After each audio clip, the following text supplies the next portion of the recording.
오늘은 창세기 6장 1절에서 8절의 말씀을 가지고 은혜를 입었더라 라는 제목으로 말씀을 나누도록 하겠습니다. 여러분, 지난 시간에 가인과 아벨 사건을 보았습니다. 아담과 하와 사이에서 태어난 아들 그 둘인데, 형인 가인은 농사짓는 자였고 동생인 아벨은 가축을 기르는 사람이었죠. 그런데 그들 사이에 살인이라는 죄의 결과가 있었다는 것을 우리는 지난 시간에 보았습니다. 오늘 말씀을 읽기 전에 한 가지 말씀을 짚고 넘어가면 좋은데, 창세기 4장 25절에서 26절의 말씀입니다. 창세기 4장 25절에서 26절 말씀입니다. 아담이 다시 자기 아내와 동침함에 그가 아들을 낳아 그의 이름을 셋이라 하였으니, 이는 하나님이 내게 가인이 죽인 아벨 대신에 다른 씨를 주셨다 함이며, 셋도 아들을 낳고 그의 이름을 에노스라 하였으매, 그때에 사람들이 비로소 여호와의 이름을 불렀더라. 아멘. 가인이 죽고 난 후에 하나님께서는 아담과 하와에게 또 한 명의 아들을 허락하셨는데, 그 아들이 셋이라는 사람이었습니다. 셋은 가인이 죽인 아벨 대신에 허락하신 다른 씨였던 것이죠. 하나님께서 뱀에게 저주하시면서 하신 말씀을 기억하나요? 전사님이 이것만큼은 기억했으면 좋겠다라고 말씀했던 창세기 3장 15절 말씀입니다. 내가 너로 여자와 원수가 되게 하고 네 원수도 여자의 후손과 원수가 되게 하리니, 여자의 후손은 네 머리를 상하게 할 것이요 너는 그의 발꿈치를 상하게 할 것이니라 하고. 아멘. 뱀으로 인한 죄의 연골고리를 끊어낼 후손을 허락하신다는 말씀이었습니다. 하나님께서는 아담과 하와에게 가인과 아벨을 허락했지만 가인이 아벨을 죽였습니다. 가인은 죄를 품은 인간이었죠. 그로 인해 하나님은 아담과 하와에게 아벨을 대신할 다른 씨, 즉 하나님의 약속을 이룰 다른 후손을 허락하셨는데, 그 사람이 셋이었습니다. 그리고 셋이 아들을 낳았는데 그 아들의 이름을 에노스라고 하였습니다. 이때 성경은 이렇게 고백합니다. 창세기 26절인데요. 그때에 사람들이 비로소 여호와의 이름을 불렀더라. 여호와의 이름을 불렀다는 것은 하나님을 찾았다는 것이고 하나님을 찬양했다는 것을 의미합니다. 여기서 우리가 찬양이라는 단어의 뜻을 생각해 볼 필요가 있습니다. 찬양은 나보다 높은 지위를 가진 존재를 향하여 칭찬하는 것을 말합니다. 즉, 하나님이 하신 일, 하나님이 하는 일, 하나님이 하실 일, 그것들을 높이는 것을 의미하는 것이죠. 셋의 아들 에노스가 태어난 때에 사람들이 하나님을 높이었습니다. 성경에 가인의 후손이 하나님을 높였다는 고백은 없습니다. 즉, 셋의 자손이 하나님을 높이는, 경배하는 사람들이었다는 것이죠. 오늘 성경에서는 이런 표현이 나옵니다. 하나님의 아들들. 이 표현은 어떤 신학자는 천사를 의미한다고 말하지만, 성경을 좀 비추어 볼 때는 창세기 6장 2절에 나오는 하나님의 아들들이라는 표현은 셋의 후손을 의미한다는 것으로 보는 것이 더 좋습니다. 하나님을 찬양하고 경배했던 셋의 후손들이 사람의 딸들의 아름다움을 보고 자기들이 좋아하는 모든 여자를 아내로 삼았다고 고백합니다. 그들의 결정의 기준이 하나님이 아닌 자기 중심이 되었다는 것을 의미하는 것이죠. 하나님께서 아담과 하와에게 분명하게 선악을 알게 하는 나무 열매를 먹지 말라고 할 때, 하와는 선악을 알게 하는 나무 열매를 향하여 이렇게 고백합니다. 먹음직도 하고 모함직도 하고 지혜롭게 할 만큼 탐스러웠더라. 이와 같이 하나님을 찬양했던 셋의 후손들이 세상의 사람들과 같이 죄에 물들어가고 있었음을 성경은 말하고 있는 것이죠. 여기서 하나님께서 우리에게 허락하시는 메시지가 하나 있는데, 첫 번째로는 우리도 언제나 죄에 물들 수 있다는 것이에요.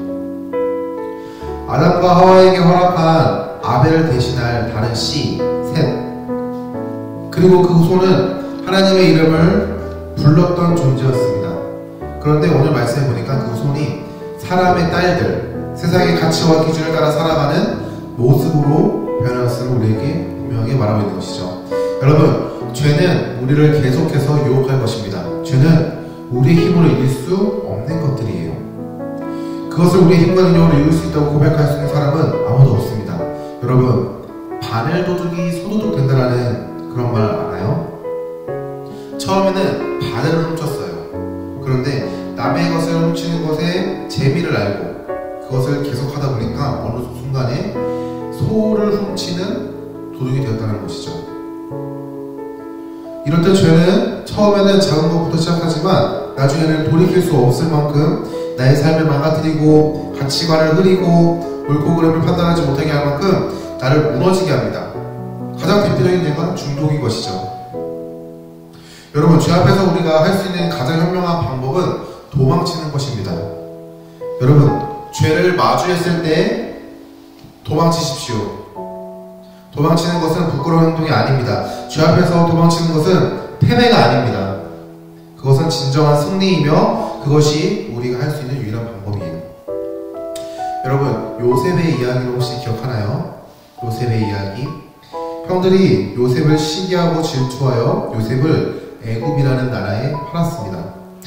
요셉이 애굽에서 군대 장관인 보디발의 노예로 살게 됐는데 요셉이 너무 일을 잘해가지고 보디발이 요셉을 자신의 아내를 제외한 그 집안의 모든 것들을 관리할 수 있는 권한을 주었어요.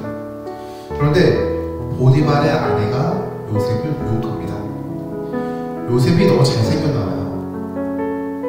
그런데 요셉은 자신의 주인의 명령에 불순종하는 죄 앞에서 도망치는 것을 선택했습니다.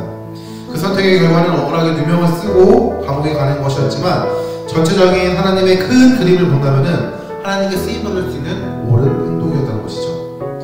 그것을 우리가 성경을 통해 알 수 있다는 것입니다. 여러분, 죄 앞에서 도망치세요. 부끄러운 행동이 아닙니다. 예수님을 믿는 모든 사람이 죄 앞에서 연약한 존재라는 사실을 잊지 않길 바랍니다. 우리가 살아가는 세상은 죄가 가득합니다. 세상은 이것이 옳다 말하지만 하나님의 말씀에 옳지 않은 것들이 너무나도 많습니다. 그런 세상 가운데 우리는 살아가고 있는 거예요. 그러하기에 우리는 죄 앞에서 도망치고 하나님께 기도하고 하나님의 말씀을 읽음으로써 하나님께서 우리에게 어떠한 선택을 해야 하는지를 계속해서 말씀하고 계시는 것이죠. 죄가 우리를 물들이려고 넘어지게 하려고 망가뜨리려고 노리고 있다는 사실을 잊지 않길 바랍니다. 죄가 우리를 우는 사자와 같이 노릴지라도 하나님께서 우리를 보호하실 것입니다. 이럴 때 하나님을 찬양한 사람들, 하나님의 이름을 높였던 사람들마저 죄에 물들어 살아가는 모습을 보시고 하나님께서는 이렇게 말씀하십니다. 창세기 6장 3절의 말씀입니다. 여호와께서 이르시되 나의 영이 영원히 사람과 함께하지 아니하리니 이는 그들이 육신이 됨이라. 그러나 그들의 날이 120년이 되리라 하시니라. 아멘. 하나님은 심판을 허락하실 것이라 말씀하십니다. 사람들의 제약된 모습을 보시고 하나님께서는 그들을 향하여 벌을 내리시는 것이죠.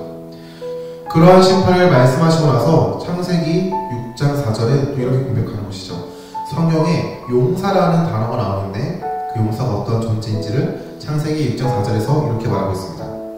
당시에 땅에는 네피림이 있었고 그 후에도 하나님의 아들들이 사람의 딸들에게로 들어와 자식을 낳았으니 그들은 용사라. 고대의 명성이 있는 사람들이었더라. 여러분, 갑자기 성경이 용사를 언급한 이유가 무엇일까요? 고대에는 분명 용사라고 불릴 만큼 기이한 능력을 가진 사람이 있다고 다른 고대의 문헌에 있는 그런 기록들을 우리가 성경이 보충 설명하고 있는 건가요? 전도사님을 여기서 하나님께서 허락하신 메시지를 보았는데 두 번째 메시지가 뭐냐면은 인간의 힘과 능력으로는 죄의 심판을 벗어날 수 없다는 사실이에요. 여러분, 죄로 인한 결과는 무엇이라고 했는지 기억하나요? 바로 죽음입니다. 육체의 죽음, 더 나아가 영적인 죽음인 것이죠. 우리의 생명이 다하여 죽는 육체의 죽음과 우리가 하나님과의 관계가 단절되는 영적인 죽음을 의미한다는 것입니다. 그런데 성경은 용사를 말합니다. 용사가 어떠한 자입니까? 용사는 고대의 명성이 있는 사람들이라고 성경은 말합니다. 그들은 수많은 사람들에게 알려졌던 사람들이고 수많은 사람들에게 기이한 능력과 힘을 발휘했던 사람들도 많대요. 그런데 그들도 하나님의 심판을 피해갈 수 없었습니다. 하나님께서는 창세기 6장 5절에서 7절 말씀에 이렇게 말씀하십니다. 여호와께서 사람의 죄악이 세상에 가득함과 그의 마음으로 생각하는 모든 계획이 항상 악할 뿐임을 보시고 땅 위에 사람을 지으셨음을 한탄하사 마음에 근심하시고 이르시되 내가 창조한 사람을 내가 지면에서 쓸어버리되 사람으로부터 가축과 기는 것과 공중의 새까지 끝까지 그러하리니 이는 내가 그것들을 지었음을 한탄함이니라 하시니라. 하나님께서 지면의 모든 생명을 심판하시겠다고 말씀하십니다. 땅에 사는 가축과 기는 것, 공중에 나는 새까지 말이죠. 우리가 노아의 방주라는 이름으로 이 홍수 심판을 알고 있습니다. 하나님께서 물로 세상의 죄악된 모습들을 심판하셨던 것이죠. 그 가운데 용사라 불리는 사람들마저도 그 심판을 받게 되었습니다. 그 용사가 어떠한 자였고 어떠한 능력을 가졌고 어떠한 존재였는지에 대해서 분명하게 성경은 말하고 있지 않지만 우리가 알 수 있는 분명한 사실은 그들도 하나님의 심판을 받았다는 것이죠. 여러분, 인간 스스로 하나님의 심판을 피해갈 수 없습니다. 다른 말로 말하자면요, 인간 스스로 자기 자신 한 명조차 구원할 수 없다는 것이에요. 우리는 모두 하나님의 심판을 받을 존재인 것이죠. 그리고 그 심판의 결과는 영원한 형벌을 받는 것입니다. 그런데 여러분, 우리에게 하나님께서 은혜를 허락하셨습니다. 오늘 말씀에도 이러한 절망적인 상황 가운데 한 사람에게 은혜를 허락하십니다. 창세기 6장 8절의 말씀입니다. 그러나 노아는 여호와께 은혜를 입었더라. 노아는 방주를 만든 사람입니다. 우리가 앞으로 성경을 통해 노아가 어떠한 삶을 살았고 어떠한 일을 했는지를 보겠지만 성경은 우리에게 노아가 하나님의 은혜를 입은 자라는 것을 분명하게 말하고 있습니다. 여러분, 우리도 마찬가지예요. 여기서 하나님께서 우리에게 또 한 가지 메시지를 주시는데, 세 번째는 우리는 하나님의 은혜를 입은 자라는 사실입니다. 우리도 노아와 같이 하나님의 은혜를 입은 자입니다. 고대 용사라 불리는 사람들마저도 스스로를 구원하지 못했습니다. 하나님의 심판을 벗어나지 못한 것이죠. 모든 이들에게 똑같이 적용되는 그 심판을 그들은 피할 수 없었습니다.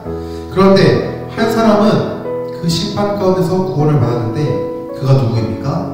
오늘 성경에서 말하는 노아인 것이죠. 그는 어떻게 구원받았습니까? 바로 하나님의 은혜로 구원받은 것입니다. 여러분, 은혜는 자격 없는 자에게 베풀어 주시는 호의예요. 절대 어떠한 자격이 있기 때문에 그것들을 베푸신 게 아닙니다. 노아는 그러한 자격을 받을 자가 아니었지만 하나님께서는 그에게 은혜를 베푸신 것이죠. 여러분, 우리도 하나님의 은혜로 구원받은 존재라는 사실을 잊지 않길 바랍니다. 우리가 하나님의 말씀에 순종해서 우리가 하나님의 말씀에 적극적으로 순종하고 수많은 사람들에게 복음을 전했다 할지라도 우리 스스로를 구원할 수 없어요. 우리가 구원받은 그 이유는 단 한 가지, 하나님의 은혜라는 사실이죠. 세상의 다른 종교나 이단은 우리에게 어떠한 행동을 해야 구원받을 수 있다고 말합니다. 예를 들면 성경을 많이 읽고 성경 시험을 통과해서 하나님께서 구원하시는 사람의 수에 들어가야 한다 라고 말하기도 하고요, 하나님께 진정한 제사를 드려야 합니다 이렇게 말하기도 합니다.